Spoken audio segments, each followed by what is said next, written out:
Alors, tout d'abord, bonjour et bienvenue à cette réunion autour de la Bible. Le thème du message aujourd'hui est issu d'une parole prononcée par Jésus. Repentez-vous et croyez à la bonne nouvelle. C'est une parole forte. Seulement voilà, est-ce que nous la comprenons? Parce que nous pouvons écouter et ne pas comprendre, ou alors nous pouvons écouter, nous pouvons penser que nous avons compris et nous n'avons pas compris. Donc je vais m'efforcer, avec le secours de la grâce de Dieu, de communiquer ce que Jésus a voulu enseigner. Je vais juste relire le verset dans son contexte court, c'est-à-dire juste un verset au-dessus. Après que Jean eut été livré, Jésus alla dans la Galilée prêchant l'évangile de Dieu. Il disait, le temps est accompli et le royaume de Dieu est proche. Repentez-vous et croyez à la bonne nouvelle. Alors le temps est accompli, qu'est-ce que ça veut dire? Le royaume de Dieu est proche, qu'est-ce que ça veut dire? Vraiment, c'est là où je veux en venir. Parce que nous sommes tous des interprètes. Nous allons interpréter ces paroles en fonction de notre culture, de nos connaissances, de nos capacités intellectuelles, mais nous pouvons ne pas saisir le sens profond de ce que Jésus a voulu dire. Alors c'est ce que je vais m'efforcer de développer. D'abord le contexte relativement général. Quelques événements qui ont précédé cette déclaration, parce que là nous sommes face au début du ministère public de Jésus-Christ. Mais qu'est-ce qui s'est passé avant? Jésus a été baptisé. Par qui? Par Jean le Baptiste. Alors comme le thème d'aujourd'hui n'est pas le baptême, je ne vais pas m'étendre sur cela, mais juste dresser le contexte. Jean le Baptiste a baptisé Jésus. Tout de suite après le baptême, Jésus a été conduit par le Saint-Esprit dans le désert. Pourquoi? Pour être tenté, pour être éprouvé. Pourquoi? Pour qu'il soit manifesté aux yeux de tous qui était vraiment Jésus. Parce que ce qu'il faut savoir, c'est que ce que Jésus a vécu dans ce désert dépasse de loin tout ce que nous pouvons imaginer. Je m'explique. Jésus a été confronté directement au diable. Ce que aucun être humain n'aurait été capable de pouvoir supporter. D'ailleurs, nous le savons que le diable, le tentateur, le diviseur, le calomniateur, nous tente et nous attaque en se cachant, pas de manière directe. Lorsque Ève a été séduite par le serpent, il avait pris la forme d'un serpent. Il ne s'était pas affiché tel qu'il était vraiment dans toute son identité. Et là, Jésus, dans ce désert, a affronté Satan et il était vainqueur. Et voyez-vous, Adam et Ève, alors certains pensent que ce sont des histoires issues de la mythologie, mais voyez-vous, nous ne sommes pas différents d'Adam et Ève, parce que comme eux, nous rejetons la faute toujours sur les autres.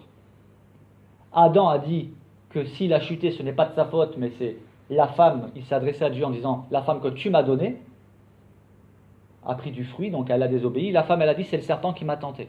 Mais aucun des deux n'a dit, oui, c'est vrai, nous t'avons désobéi. Eh bien, Adam et Ève étaient dans un jardin luxuriant. Ils avaient tout pour être heureux. Il y avait juste une chose qu'ils ne devaient pas faire, c'était prendre du fruit de l'arbre de la connaissance du bien et du mal. Pourquoi cet arbre est venu là, au milieu de cette histoire? Pourquoi Dieu a-t-il créé cet arbre? Pour que les humains, et les premiers humains c'était Adam et Ève, aient le choix. Il n'y a pas de liberté si on ne peut pas choisir. Et ils ont désobéi. Dans un jardin luxuriant. Tandis que Jésus, lui, dans un désert, dans une période où on est normalement affaibli, c'est-à-dire dans le jeûne et la prière, Adam avait une épouse, une compagne. Jésus était seul. Donc Jésus était amoindri. Et pourtant, il a remporté la victoire. C'est-à-dire dans des conditions totalement différentes et beaucoup plus difficiles que celles de Adam et Ève, lui, il a vaincu. Donc voilà, en gros, le contexte. Il n'a pas mangé pendant 40 jours, c'est ça? Il n'a pas mangé pendant 40 jours, tout à fait. Et il a remporté la victoire, mais le thème du jour n'est pas la tentation de Jésus dans le désert, je l'ai déjà abordé, mais c'est pour laisser le contexte. Le contexte de la parole qui nous intéresse aujourd'hui. Lorsque Jésus, il y a aussi quelque chose d'important qui s'est passé, c'est que lorsque Jésus est sorti de l'eau, tout de suite après avoir été baptisé, c'est-à-dire avant d'aller dans le désert, une voix fit entendre du ciel ces paroles: « Tu es mon fils bien-aimé en qui j'ai mis toute mon affection. » Une voix qui vient du ciel. C'est qui? C'est Dieu le Père. « Tu es mon fils bien-aimé. » Mon fils bien-aimé, il s'agit bien-aimé, j'ai regardé le terme dans l'original, dans la langue originale. Tu es mon fils bien-aimé, c'est-à-dire, bien-aimé, c'est la notion d'un amour supérieur, une forte affection et un amour surtout désintéressé. Tu es mon fils bien-aimé, en toi j'ai mis toute mon affection. Et le mot original revêt cette réalité d'un amour qui dépasse notre compréhension, une approbation, bon plaisir, mon bon plaisir, ma préférence. Dieu dit, en toi j'ai mis tout mon amour, toute mon approbation, mon bon plaisir, ma préférence. Ensuite, Jésus vit cette épreuve dans le désert, et tout de suite après, dans les jours qui ont suivi, Jean le Baptiste a été emprisonné. Voilà le contexte. Et c'est là que le texte nous dit que Jésus a commencé à prêcher l'évangile de Dieu. Mais c'est quoi l'évangile de Dieu? Nous allons le voir ensemble. Donc voici ce que Jésus prêchait, mot pour mot. Le temps est accompli et le royaume de Dieu est proche, repentez-vous et croyez à la bonne nouvelle. Le temps est accompli, ça veut dire quoi? Il y avait des prophéties qui annonçaient la venue du Messie. Quand Jésus dit le temps est accompli, c'est le temps est venu. Ça y est, à partir de maintenant, une nouvelle ère commence. Le temps est accompli. C'est dans l'original, dans la langue originale, il y a la notion le temps approche, c'est-à-dire il est consommé. Maintenant, il est temps. Donc le temps est venu. Jésus débute son ministère public, ses enseignements, ses miracles, etc. Et nous allons le voir. Parce qu'il y a une suite logique dans tout ce qui va se passer. Le royaume de Dieu est proche. Et là, le terme proche dans la langue originale, c'est accompli. En fait, le traducteur aurait pu traduire autrement: le temps est proche et le royaume de Dieu est accompli. Le royaume de Dieu, il s'agit de l'autorité royale. Jésus est roi. Le règne de Dieu commence. Le nouveau règne. Et le royaume de Dieu est proche, c'est l'idée que ça y est, c'est complet, c'est à ras-bord. Rempli, accompli. Et c'est ce que Jésus va faire tout au long de son ministère terrestre. Et là, on arrive au cœur du message. Donc Jésus annonce que le temps est accompli, le royaume de Dieu est proche.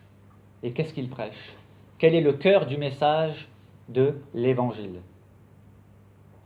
Il s'agit d'une condition indispensable, sine qua non, pour devenir chrétien. Repentez-vous. La foi en Jésus vient après. Disons plutôt qu'il y a une connexion entre les deux. On ne peut pas se repentir si on ne croit pas en Jésus, mais on ne peut pas croire en Jésus, véritablement avoir cette foi, si on ne se repent pas. Repentez-vous. Arrêtons-nous un instant sur ce repentez-vous. Il s'agit dans cette expression bien plus qu'un regret. Il y a des personnes qui pensent que se repentir, c'est éprouver du regret. Ce n'est pas suffisant. La repentance, c'est beaucoup plus que cela. Repentez-vous, c'est changer d'avis. Avec en plus la notion d'un dégoût extrême pour le péché. Il ne s'agit pas simplement de dire oh, je suis déçu de ce que j'ai fait, j'aurais pas dû le faire. Ça, ce n'est pas de la repentance. C'est du regret. Il peut y avoir une certaine amertume par rapport à ce qu'on a fait, mais ce n'est pas suffisant. La vraie repentance, nous sommes convaincus d'avoir péché. Nous sommes convaincus d'avoir désobéi à Dieu. Nous sommes convaincus profondément, au plus profond de notre être, que nous sommes allés trop loin. Que nous ne pouvons pas nous racheter nous-mêmes, qu'il n'y a pas de solution finalement. Toutes nos bonnes œuvres, nos bonnes actions, dont nous sommes quelquefois tellement fiers, je suis quelqu'un de bien, je suis un pratiquant, je pratique ma religion avec zèle. Je peux vous dire que lorsque le Saint-Esprit, l'Esprit de Dieu, vous visite et vous révèle les profondeurs de vos motivations, même dans vos bonnes actions, là on réalise, je m'inclus, on réalise à quel point nous sommes vraiment tordus. Quand nous éprouvons une fierté d'avoir accompli de bonnes actions et que nous nous en vantons, nous avons besoin de repentance. La repentance nécessite aussi d'être humble. La repentance est une tristesse qu'on éprouve par rapport au péché qu'on a commis. Et la douleur aussi d'avoir offensé Dieu. Donc vous voyez, ce n'est pas juste une confession, j'ai péché, on en parle comme si on racontait l'histoire d'un film presque. C'est vraiment quelque chose de profondément important, essentiel. La repentance, la vraie. Celle qui nous amène à capituler devant Dieu, à ployer le genou devant lui, à reconnaître que finalement, on ne peut pas s'en sortir. On ne peut pas sortir de cette situation et on a même du mal à se pardonner soi-même. C'est cet état d'esprit qui est indispensable pour recevoir le Sauveur. Repentez-vous et ensuite croyez à la bonne nouvelle. Alors, croyez. C'est quoi croire? Vous avez des personnes qui croient à l'existence des extraterrestres. Vous avez des personnes qui croient en l'astrologie. Vous avez des personnes qui croient en la science. Vous avez des personnes qui disent croire en Dieu. Oui, mais quel Dieu? Croire sans voir. Beaucoup plus que cela. Quel est le contenu finalement de cette croyance? Est-ce qu'il s'agit simplement d'une croyance intellectuelle, d'une adhésion intellectuelle? Est-ce que c'est de ce genre de croyance dont Jésus parle? J'ai déjà raconté cette histoire, mais elle est pertinente pour montrer la différence qu'il y a entre croyance et confiance. Parce qu'en réalité, ce dont Jésus veut parler, ce n'est pas d'une vague croyance, mais d'une véritable confiance. C'est une histoire, une anecdote. Je ne sais pas si elle est vraie ou si elle est fausse. On va dire que c'est un peu comme une parabole. Mais la leçon que nous pouvons en tirer est pertinente. Un funambule qui fait tendre un câble entre deux montagnes. La foule est réunie pour assister au spectacle. Et ce funambule est réputé pour être très fort, extraordinaire dans ses prouesses. Et effectivement, il va enchaîner des numéros d'acrobatie sur ce fil, ce câble tendu. Et vers la fin du spectacle, il va surprendre la foule d'une manière tout à fait extraordinaire puisqu'il va traverser toute la distance avec une brouette. Sur cette brouette, il a enlevé le pneu et donc il y a juste la ferraille qui est sur le câble. Et dans cette brouette, il y a du sable. Et il traverse avec succès. Et la foule est impressionnée. Et voyant les exclamations de la foule, notre funambule s'adresse à la foule en disant « Croyez-vous que je sois capable de traverser à nouveau cette distance, mais cette fois-ci, au lieu de mettre du sable dans la brouette, je choisirai l'un d'entre vous. » Il y a plein de personnes qui croient. Oui, nous croyons, nous croyons. Et le funambule s'adresse à l'un, puis à l'autre, et puis à encore une autre personne. Tout le monde croyait, mais personne ne voulait monter dans la brouette. Pourquoi ? Parce qu'il n'avait pas véritablement confiance. Et c'est de cette foi-là dont Jésus parle lorsqu'il dit « Croyez à la bonne nouvelle ». D'ailleurs, c'est le même terme, j'ai regardé dans la langue originale, c'est le même terme qui est utilisé lorsque Jésus dit au centenier « Va et qu'il te soit fait selon ta foi ». Et alors même, le serviteur fut guéri.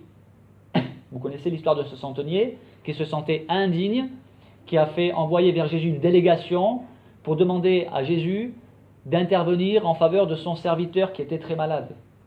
Et lorsque Jésus a voulu se rendre chez ce centenier, le centenier a envoyé des amis pour dire à Jésus « Ne te déplace pas, ce n'est pas utile.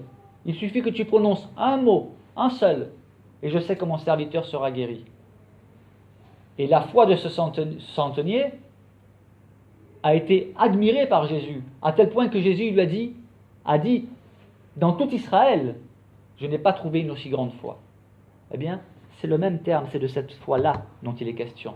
Il ne s'agit donc pas d'une adhésion, d'une croyance, même religieuse. Vous savez, quelqu'un a dit, je ne sais pas si c'est pas Mark Twain, l'homme est un animal religieux.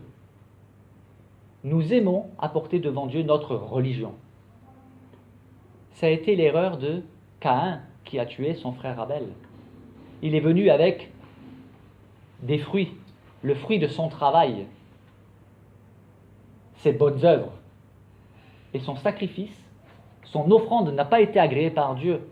En revanche, l'offrande de Abel, qui lui a offert en sacrifice un animal, a été agréée. Pourquoi ? Parce que la notion de sacrifice est présente tout au long des Saintes Écritures. Notamment, le premier sacrifice qui a eu lieu, c'est Dieu qui l'a fait. Pour couvrir la nudité de Adam et Ève, qui eux avaient choisi des feuilles. Ce n'était pas suffisant pour couvrir leur nudité. Et le texte nous dit que Dieu leur fit un vêtement de poil. Et là, il faut comprendre, il faut arriver à ce qu'on appelle une méthode de déduction. Pour faire un manteau de poil, il a fallu qu'un animal soit tué. Et le sacrifice d'Abel a été agréé. Parce que sans sacrifice, il n'y a pas de pardon auprès de Dieu. Et c'est cela, l'Évangile. Je vais le développer. Repentez-vous, nous avons vu ce que c'est. Croyez à la bonne nouvelle. Alors croyez, oui, mais en quoi ? À la bonne nouvelle. Oui, mais c'est quoi la bonne nouvelle ? Oui, Jésus-Christ. Mais encore, il faut aller beaucoup plus loin. Vous avez des personnes qui se réclament de Jésus-Christ, qui affirment même croire en Jésus-Christ. Mais en quel Jésus croient-ils ? Jésus crucifié. Pour nous, pour nos péchés. Voilà. Voyez-vous, le centre du message de l'Évangile, c'est Jésus-Christ crucifié. L'apôtre Paul le disait. Pour nous sauver. Une religion sans Jésus-Christ crucifié n'est pas la foi chrétienne. Vous n'irez au Père que par moi. C'est le centre du salut. On ne peut pas être sauvé autrement. On ne peut pas être sauvé par nos bonnes actions. C'est bien de commettre des bonnes actions. C'est même agréable à Dieu. Mais ce n'est pas une monnaie d'échange pour accéder au paradis. Sinon, il n'aurait pas été nécessaire que Jésus vienne parmi nous mourir sur la croix pour porter nos péchés. S'il aurait suffi de pratiquer de bonnes actions. D'ailleurs, la grande majorité de toutes les religions encouragent à pratiquer des bonnes actions et à ne pas en pratiquer de mauvaises. Mais aucune ne promet le paradis, parce qu'il y aura, paraît-il, un calcul savant qui sera fait là-haut, où on va peser les bonnes et les mauvaises actions. Maintenant, je pose la question, si nous sommes vraiment honnêtes, qui peut dire que ces bonnes actions pèseront plus lourd que ces mauvaises ? Sachant que les mauvaises actions devant Dieu ce n'est pas uniquement ce que nous appelons mauvaises actions. Le péché d'omission, par exemple. Celui qui peut faire le bien, qui sait faire le bien, qui ne le fait pas, commet un péché. Et les péchés dans nos pensées. Ah, oui. Jésus a dit, celui qui regarde une femme pour la convoiter a déjà commis l'adultère devant Dieu. Et Jésus a annoncé cela à qui? À des religieux qui, eux, pensaient que parce qu'ils n'avaient pas commis physiquement l'adultère, ils étaient des gens bien. Jésus a voulu leur montrer que ce n'est pas parce que vous pensez que vous n'avez jamais commis l'adultère que devant Dieu, vous n'êtes pas coupable. Parce que même les mauvaises pensées sont des péchés. Alors si les mauvaises pensées sont des péchés, les omissions des bonnes actions sont des péchés, plus tout ce que nous faisons de mal, alors qui peut contrebalancer? Alors on dit Dieu, oui, il est bon, il est miséricordieux. Dieu ne pardonne pas comme ça, gratuitement. Il faut toujours qu'il y ait, que le péché soit puni. Il faut qu'il y ait la repentance, mais il faut que le péché soit puni. Raison pour laquelle il y avait des sacrifices. L'auteur de l'Épître aux Hébreux dit que sans effusion de sang, il n'y a point de pardon. C'est pour ça qu'il est mort. C'est pour ça que Jésus-Christ est mort, qu'il a été appelé l'agneau de Dieu. Alors la bonne nouvelle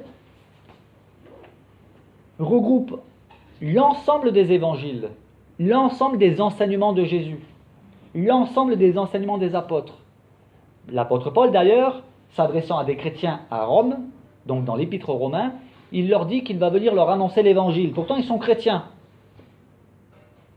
L'évangile, c'est Jésus-Christ crucifié sur la croix pour nos péchés, ressuscité, élevé à la droite de Dieu. C'est la base, ça c'est le cœur de l'évangile. Oui. Mais l'évangile, c'est pas uniquement ça, il y a aussi tous les enseignements. Lorsque nous croyons que Jésus-Christ est mort pour nos péchés, qu'il est mort à la croix pour nos péchés, qu'il est ressuscité, qu'il a remporté la victoire sur la mort, et qu'il était élevé à la droite de Dieu, et que nous l'acceptons comme notre sauveur, c'est bien. Mais on ne peut pas accepter Jésus comme sauveur sans accepter Jésus comme Seigneur. Cela sous-entend que l'évangile comprend aussi l'obéissance à ses commandements. Mais encore une fois, nous ne sommes pas sauvés parce que nous obéissons à ses commandements, mais nous obéissons à ses commandements parce que nous sommes sauvés. Finalement, les bonnes actions, l'obéissance, ne sont que le fruit de notre foi authentique. Curieusement, voyez-vous, les deux points fondamentaux les plus critiqués, les plus attaqués, sont effectivement la divinité de Jésus et sa crucifixion. Si Jésus n'était pas Dieu parmi nous, la parole qui a été faite chair, alors il était incapable, un simple homme n'aurait pas pu porter les péchés de tous ceux qui sont coupables. Cela aurait été impossible. Et la crucifixion, sans crucifixion, il n'y a pas de pardon. Nous pouvons nous persuader, même être convaincus que, en pratiquant bien la religion, nous pourrons avoir accès à la vie éternelle. Mais ce n'est pas parce que nous nous convainquons de quelque chose que la chose est effective et réelle. Je peux très bien prendre un train à la gare en direction de Paris, être convaincu que je suis dans un train qui part sur Paris, alors qu'en réalité je me suis trompé, je suis dans un train qui se dirige sur Marseille. La personne dans le train dira « Ah, je suis dans le bon train ». Mais elle a beau être convaincue qu'elle est dans le bon train, si elle n'est pas dans le bon train, elle n'arrivera pas à destination. La bonne nouvelle, c'est donc, elle comprend les enseignements de Jésus, la crucifixion, sa résurrection, son ascension, la promesse de son retour, de sa seconde venue. Je préfère le terme seconde venue plutôt que retour, parce que Jésus ne va pas revenir dans le même état qu'il est venu la première fois. La première fois, il est venu par le biais de l'incarnation, dans le ventre de Marie. Il est passé par une naissance. Voilà, il existait déjà avant. Oui. Marie a été le canal par lequel Dieu est venu parmi nous, a été le moyen, elle a porté Jésus. Mais il existait avant. Et puis il a vécu comme un simple homme. Il a été assujetti aux limites humaines. Dans bien des domaines, il était fatigué par exemple. Il a eu faim, il a connu la fatigue, la soif. L'humiliation. Mais il a aussi accompli des miracles extraordinaires. Mais ce pourra être le thème d'un autre message. Donc Jésus est incomparable par sa naissance, par son enfance, par sa vie en général, ses enseignements, ses miracles, son comportement, sa mort, sa résurrection, son ascension. Et il va revenir. Mais cette fois-ci, il viendra dans toute sa gloire, dans toute sa puissance. Il viendra comme le grand juge de toutes choses. Pardon. Et tout genou fléchira devant lui. Que veut dire Messie? Ça signifie quelque chose, le Messie? Le Le mot Messie? oint, choisi, Ouais. Choisi? élu, Ouais. Christ. Christ est la traduction du mot Messie. Ah, d'accord. Et enfin, l'évangile, c'est donc ses enseignements, sa crucifixion, sa résurrection, son ascension, la promesse de son retour, mais aussi, il comprend l'évangile et l'enseignement de ses apôtres. Parce qu'il faut savoir que Jésus a enseigné particulièrement ses apôtres. Tous les enseignements que Jésus a donnés à ses apôtres ne nous sont pas rapportés dans tous les textes. Mais il y a des éléments qui nous le confirment. Par exemple, il est dit que lorsque Jésus est ressuscité, il a passé 40 jours sur terre à enseigner ses disciples. C'est ce qui explique que souvent les disciples citent des écritures et nous on a du mal à trouver le rapport entre ce que les apôtres citent et le verset cité. Pourtant, il suffit de bien connaître l'histoire de la passion du Seigneur et de sa résurrection pour se souvenir par exemple que les deux disciples sur le chemin d'Emmaüs, qu'est-ce qu'ils ont vécu? Une étude biblique personnalisée avec Jésus. Sur un trajet de 12 km, Jésus leur a expliqué dans toutes les Écritures ce qui le concernait. Et enfin, l'Évangile, c'est aussi la promesse de la vie éternelle. C'est la destination finale. Et j'en reviens à la condition indispensable. Repentez-vous et croyez, ayez vraiment foi dans l'Évangile. Comment connaître mieux l'Évangile? En méditant les Saintes Écritures. L'Ancienne Alliance et la Nouvelle Alliance, sachant que la Nouvelle Alliance est l'accomplissement de l'Ancienne Alliance.